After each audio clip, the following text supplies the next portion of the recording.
Buenos días, estimados estudiantes de segundo de secundaria. En el curso de Historia Universal vamos a ver el tema penúltimo, que es acerca de Carlos I, ¿okay? La monarquía inglesa del siglo XVII, el rey Carlos II. Vamos a ver que de Carlos I a Carlos II hay un parentesco. ¿Cuál es el parentesco? Es un parentesco consanguíneo. Carlos I era el padre y Carlos II vendría a ser el hijo. La restauración monárquica. ¿Por qué? Recordemos, Oliver Cromwell, ¿okay?, había establecido la república en Inglaterra. Nunca había existido la república en Inglaterra. Solo en el momento que Oliver Cromwell lo instala. Mandó perseguir a los opositores a su gobierno, mandó cerrar el Congreso en 2 ocasiones, el Parlamento inglés, hasta su muerte. Vamos a la etapa final de Cromwell. Cromwell fallece.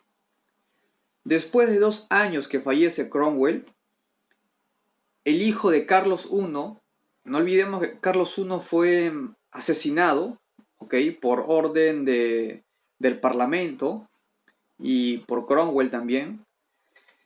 Entonces, Carlos II, por derecho hereditario, asume el gobierno de Inglaterra tras la muerte de Cromwell. Carlos II, el hijo de Carlos I, que fue asesinado por el Parlamento inglés, sube al poder, toma el poder. Pero, ¿qué pasó? Carlos II prometió vengarse, y eso fue lo que hizo. Cuando llega a ser coronado rey de Inglaterra, Carlos II toma represalias contra los parlamentarios ingleses, contra todas las personas que propiciaron la muerte de su padre. Pero, por otro lado, se van a reconocer derechos civiles.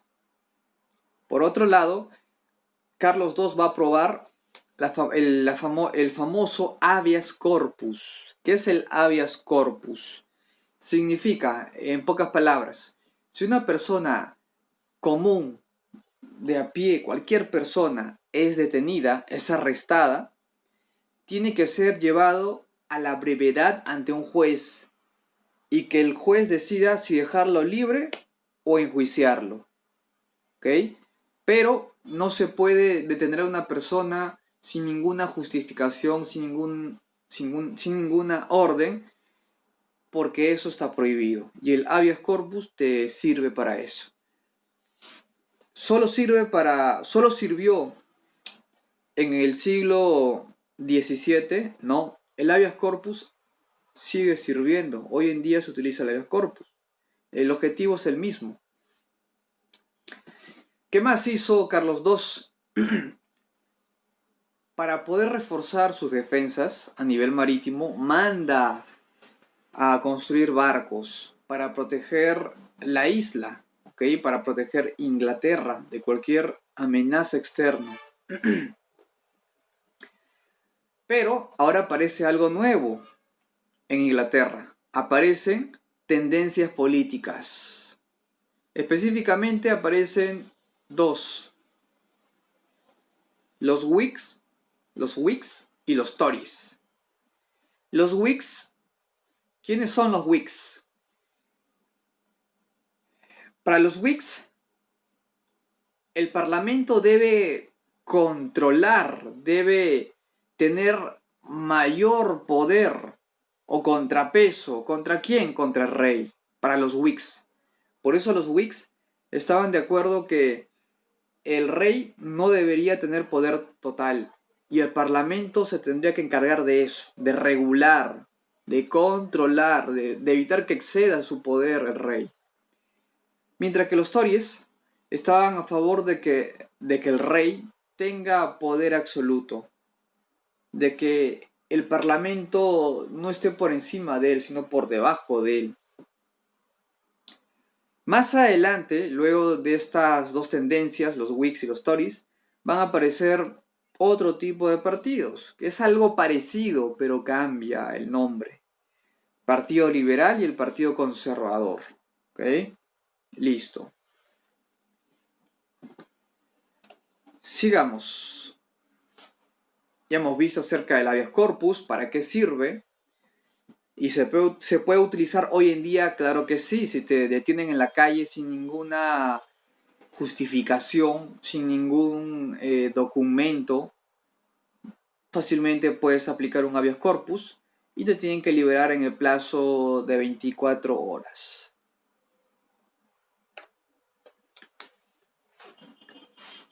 Cuando Cromwell muere,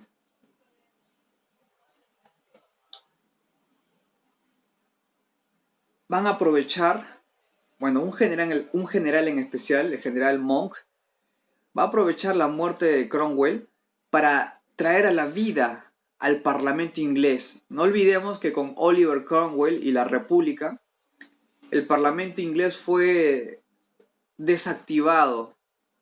Así que con este general Monk vuelve a reactivar el Parlamento.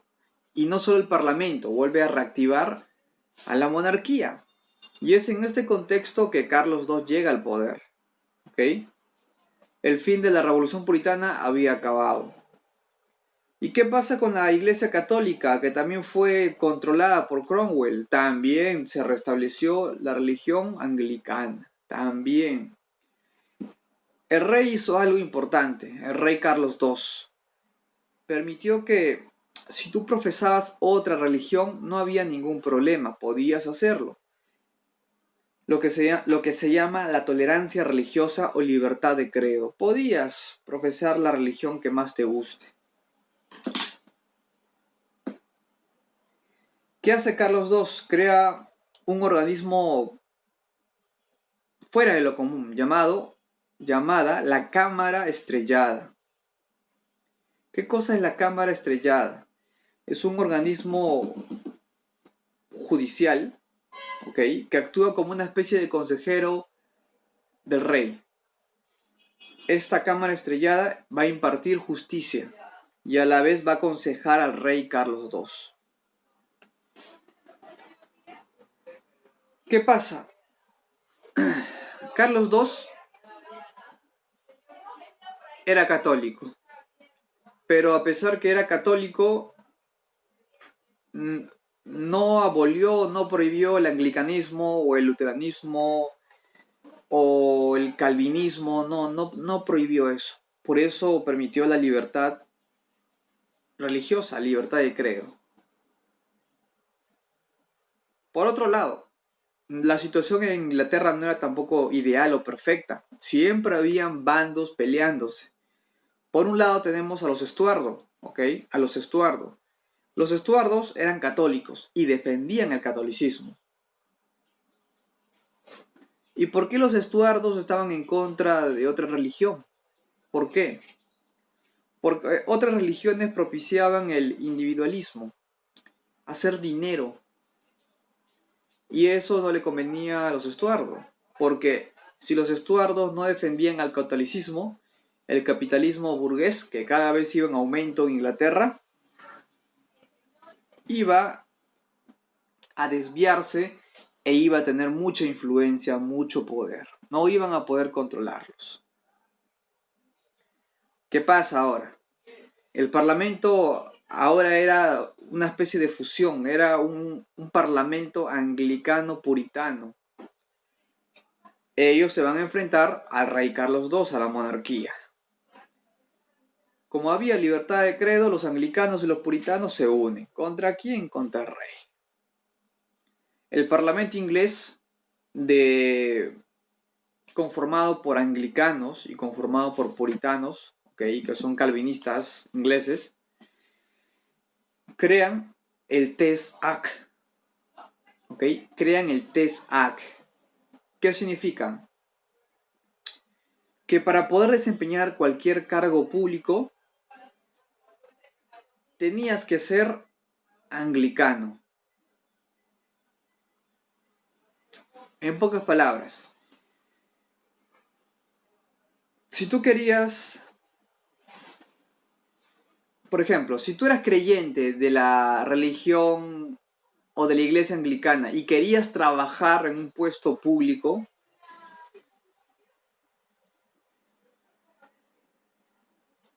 el gobierno de Carlos II tenía que aprobarlo. ¿Ok? Ese era el requisito. Así como se crea el Test Act, también el Parlamento vota por otro tipo de medidas, el bill de exclusión. Bill de exclusión. Este bill de exclusión, buscaba acabar con Jacobo. ¿Qué pasaba? Jacobo era el futuro, Jacobo II, no el 1, porque el 1 ya había gobernado hace varios años atrás. Jacobo II era la persona que estaba a un paso de heredar el trono de Inglaterra. Claro, cuando muera Carlos II, claro. Entonces el Parlamento no quería a Jacobo II, por eso vota el bill de exclusión. Y como habían dos partidos, uno que apoyaba la medida y otro que estaba en contra, hubo mucho debate. Hubo aquí confrontación por parte de un bando y por parte de otro bando. Así estaba dividido el Parlamento. Un grupo que era anglicano, otro grupo que era puritano, estaba dividido por los Tories y los Whig. No había partidos, un solo partido, sino dos, y con mucha influencia, y que eran el contrapeso de Carlos II. En la parte externa, política externa, Inglaterra no quería enfrentarse a los franceses, no tampoco estaba en condiciones para luchar, no estaba en condiciones para invertir grandes cantidades de dinero para luchar. Por lo tanto, Carlos II, en vez de luchar o en vez de prepararse para la guerra, Carlos II trata de tener buenas relaciones diplomáticas con el rey Luis XIV de Francia, ¿okay? Llevar la fiesta en paz. Por eso, lo que va a hacer Carlos II es algo muy inteligente. Le va a decir al rey Luis XIV que las intenciones que él tiene son buenas. Por lo tanto, él va a optar por convertirse al catolicismo. ¿Ok? Va a optar por convertirse. Hasta ese momento Carlos II todavía no se había convertido, pero estaba muy cerca de convertirse. ¿Ok? Él era más de anglicanismo y ese tipo de religión. Como una señal de alianza, decide convertirse al catolicismo Carlos II. Pero acá viene el problema. Carlos II no llegó a tener hijos directos. Y cuando no hay hijos directos de un rey, se pueden tomar dos medidas.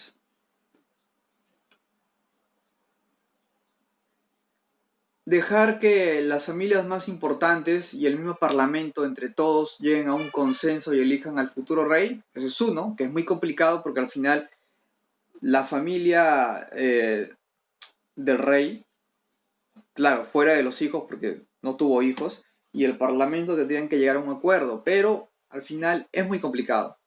Y la otra medida es una guerra civil, que no conviene a nadie. Y la otra medida es que la misma familia de Carlos II elija un representante y ese sea el futuro rey. Eso pasó. Cuando Carlos II va a fallecer, el hermano de Carlos II, Jacobo II, duque de York, se va a convertir en el nuevo rey de Inglaterra. Esto pasa cuando no hay hijos. Si no hay hijos, entonces el familiar directo del rey son los hermanos. En caso que no tuviera hermanos,